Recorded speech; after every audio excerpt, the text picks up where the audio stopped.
Typically a newscast of commentary. I can recall only twice previously offering such perspectives, but something that Homeland Security Secretary Chertoff said at his news conference Saturday made this necessary. Louisiana is a city that is largely underwater. Well, there's your problem right there. If ever a slip of the tongue defined a government's response to a crisis, forget the history of slashed federal budgets for projects that might have saved the levees. Drop the imagery of the government watching Monty Python's flying circus while New Orleans drowned. Ignore the symbol of bureaucrats like Mr. Chertoff using only the future tense in terms of relief that they could have supplied last Monday and Tuesday. We no longer need the president sounding like he's on some sort of 5-day tape delay to summarize this debacle. We now have Mr. Chertoff's indelible announcement that Louisiana is a city. Politician after politician, Republican and Democrat alike, has paraded before us, unwilling or unable to shut off the I-me switch in their heads, condescendingly telling us about how moved they were or how devastated they were, congenitally incapable of telling the difference between the destruction of a city and the opening of a new supermarket somewhere. And as that sorry recital of self-absorption dragged on, I have resisted editorial comment. The focus needed to be on the efforts to save the stranded. Even television's meager powers were correctly devoted to telling the stories of the twin disasters, natural and government-made. But now, at last, it has stopped getting exponentially worse in Mississippi and Alabama and New Orleans and Louisiana, the state, not the city. And having given our leaders what we now know is the week or so they need to get their acts together, that period of editorial silence I mentioned should come to an end. No one is suggesting that mayors or governors in the afflicted areas nor the federal government should be able to stop hurricanes. Lord knows no one is suggesting that we should ever prioritize levee improvement for a below sea level city ahead of $454 million worth of trophy bridges for the politicians of Alaska. But nationally, these are leaders who won re-election last year largely by portraying their opponents as incapable of keeping this country safe.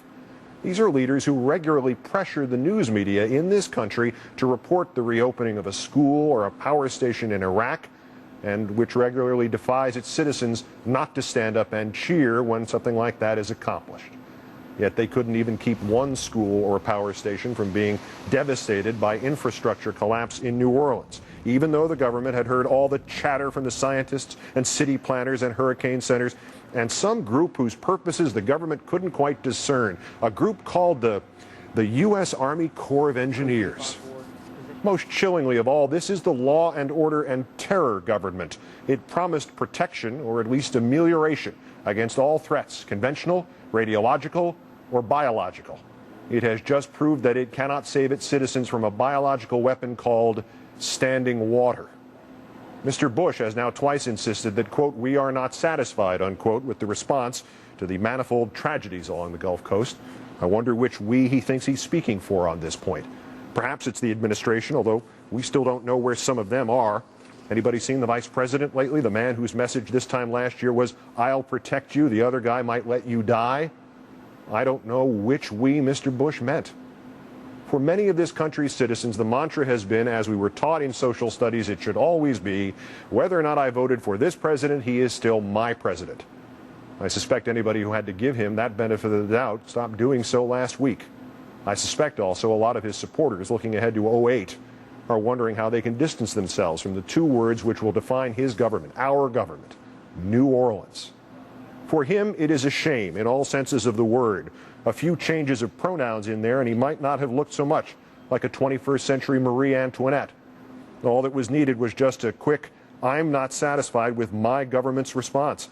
Instead of hiding behind phrases like, no one could have foreseen, had he only remembered Churchill's quote from the 1930s. The responsibility of government for the public safety, Churchill said, is absolute and requires no mandate. It is, in fact, the prime object for which governments come into existence. In forgetting that, the current administration did not merely damage itself. It damaged our confidence in our ability to rely on whoever is in the White House. As we emphasized to you here all last week, the realities of the region are such that New Orleans is going to be largely uninhabitable for a lot longer than anybody is yet willing to recognize. Lord knows when the last body will be found or the last artifact of the levee break dug up. Could be next March, could be the year 2100. By then, in the muck and toxic mire of New Orleans, They may even find our government's credibility somewhere in the city of Louisiana.